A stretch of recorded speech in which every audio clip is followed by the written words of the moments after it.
Mabadohi tungkola tue defo eta malas lengalalene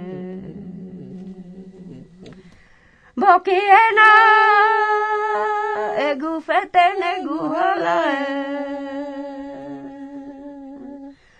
blekene paneir mahie Morisopano.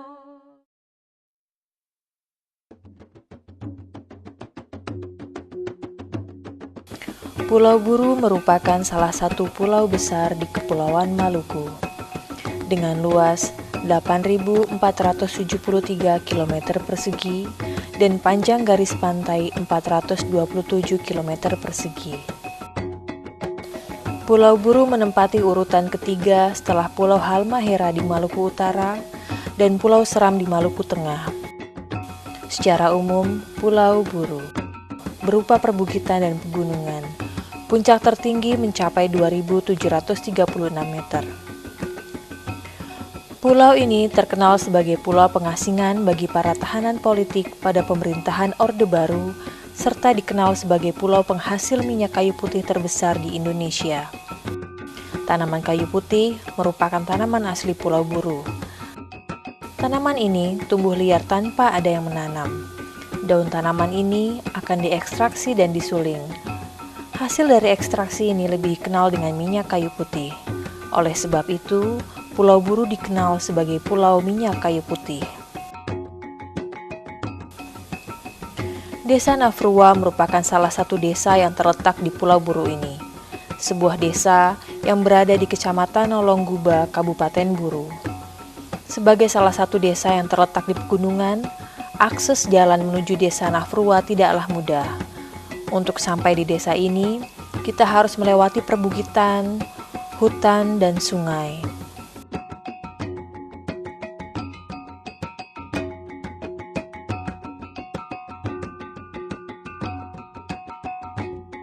%75% mata pencaharian penduduk desa dengan 5 dusun ini adalah penyuling minyak kayu putih.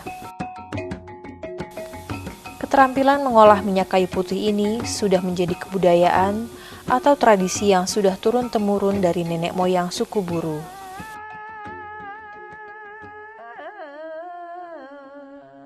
Tempat dilakukan proses penyulingan minyak kayu putih disebut ketel.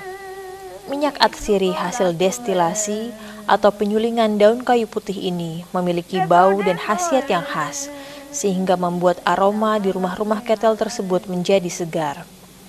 Masyarakat suku Buru beranggapan udara yang segar di ketel yang membuat mereka sehat. Tumpukan daun kayu putih yang mengandung minyak atsirin membuat tubuh mereka serasa hangat. Kandungan yang ada di minyak kayu putih terutama eukaliptol, sekitar 60%, di samping kandungan lain, aterpinol dan ester asetatnya, apinen dan limonen. Minyak tersebut hampir selalu tersedia di rumah dan sering digunakan untuk mengatasi pilek, hidung tersumbat, flu, serta masalah pernafasan.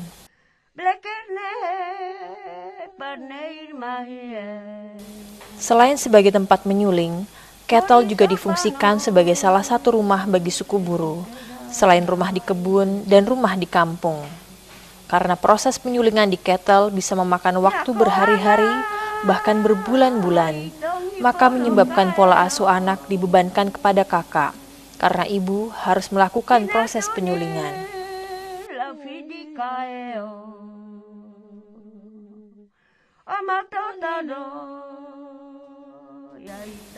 Pola asuh anak merupakan proses pemeliharaan, pemberian makan, pendidikan, melindungi, dan proses sosialisasi anak dengan lingkungan sekitar.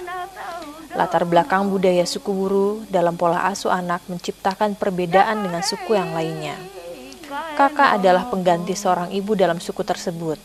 Pengetahuan kakak yang sangat minim tentang pemeliharaan, pemberian makan, pendidikan, dan melindungi anak yang membuat tidak maksimal dalam pertumbuhannya. Salah satu akibat dari pola pengasuhan tersebut antara lain ditemukannya masalah gizi kurang. Masalah gizi kurang masih menjadi masalah kesehatan masyarakat dan dapat menjadi kematian, terutama pada kelompok bayi. Karena adanya gizi buruk dikarenakan kebanyakan mereka mayoritas jarang makan beras ya, kebanyakan mereka masih ada yang papeda. Kalau bayi kadang mereka datang tiba-tiba bawa papeda, anak bayi sendiri sudah diberi papeda. Sedangkan itu kan tidak baik karena kan papeda sendiri panas di perut, bisa menyebabkan daripada lambung. Terus kemudian gizinya kurang, anak-anak gizi kurang dikarenakan ibu memiliki anak-anaknya 1 sampai anak pertama, kedua, ketiga jaraknya terlalu dekat. Karena jaraknya terlalu dekat, mungkin perhatian terhadap anak 1, kedua, ketiga tidak maksudnya tidak baik lah, maksudnya tidak diperhatikan benar-benar kebersihannya, makanannya pasti lebih dominan kepada anak yang paling kecil. Sedangkan anak-anak umur 1 sampai 2 tahunnya anak-anak sendiri dibiarkan bermain seperti itu. Asupan makanan yang didapat oleh Ona kecil sangatlah jauh dari kata gizi seimbang. Yang didapat hanyalah papeda kasbi yang diberi air putih dan susu, yang takarannya tidak sesuai dengan aturan kebutuhannya. Ini dikarenakan pengetahuan kakak yang tidak tahu dan penghematan dalam penggunaan susu tersebut. Karena untuk mendapatkan susu tersebut, mereka harus turun ke unit dengan jarak sekitar 85 km untuk mendapatkannya. Pengasuhan Ona kecil dilakukan oleh kakaknya, baik di rumah ketel, rumah kebun, ataupun rumah kampung. Jarak rumah ketel dari rumah kampung sekitar 8 km. Jalanan menuju ke sana harus melewati pegunungan dan sungai. Jalanan yang tidak beraspal dan berlumpur membuat kondisi jalan di sana sangatlah susah dilewati, baik dengan berjalan kaki maupun kendaraan bermotor. Kondisi rumah ketel bisa dikatakan sangat jauh dari bersih dan sehat, disebabkan rumah yang terbuat dari rumbia daun sagu, tidak adanya air bersih, sampah yang berserakan, tidak adanya MCK, serta binatang ternak yang berkeliaran bebas. Mereka hidup selama 2 bulan di sana untuk proses penyulingan. Dan setelah proses tersebut selesai, maka mereka akan berpindah ke rumah kebun. Mereka akan tinggal di sana pada masa penanaman dan masa panen. Kondisi rumah kebun tidak jauh berbeda dengan rumah di ketel. Setelah masa panen selesai, mereka akan kembali menuju rumah mereka di kampung. Pola berpindah ini yang membuat mereka tidak menghiraukan kebersihan lingkungan di sana. Perlunya gotong royong untuk membersihkan lingkungan di sana. Dengan adanya masalah gizi kurang dalam pemberian makanan yang kurang bervariasi, maka perlu dikenalkan variasi dalam pengolahan bahan makanan pokok untuk pemenuhan gizi. Perlunya penanaman kasih sayang kepada Ona kecil dan menanamkan rasa mandiri kepada adik-adiknya yang lain. Kebiasaan adat masyarakat Buru, khususnya masyarakat adat, ya terkait dengan aspek budayanya,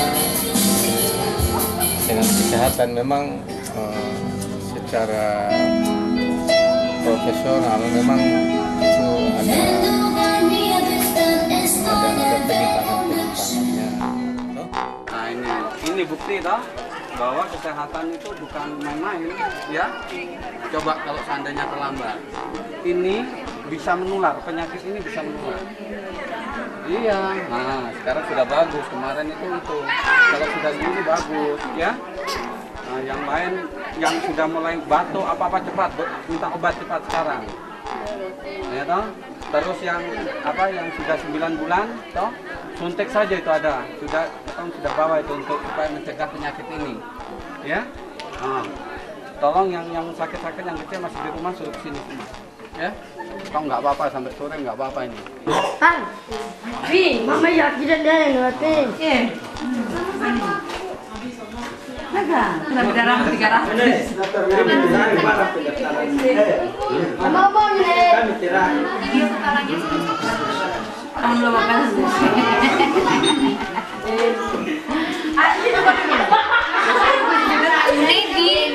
Nedi, itu orangnya. Daftar di mana tuh? Ah, di sini orangnya. Ada dahnya kasih. Ini orangnya. Daftar di sini coba. Banyak orang kayak kopi hangat teh. Iya. Kakak, Kopi hangat teh. Iya, diulangi dulu. Kopi hangat toh. Sekarang bukan musim, kemarin itu ke puskesmas sudah terdaftar 4 ya, 4 anak yang menderita campak. Satu kali tergigit atau punya lukanya kena dia punya apa nih? Ini tuh air ludahnya. Terus kebetulan anjingnya itu nggak waras, gila, hati-hati. Ya Bu ya, sudah ya, itu saja dulu penjelasan dari Pak Budi, terutama kebersihan anak-anak, kebersihan ini badan dulu diperhatikan ya Bu ya, yang punya anak kecil supaya nggak penyakit seperti itu ya, perhatikan itu ya, saya kira itu saja.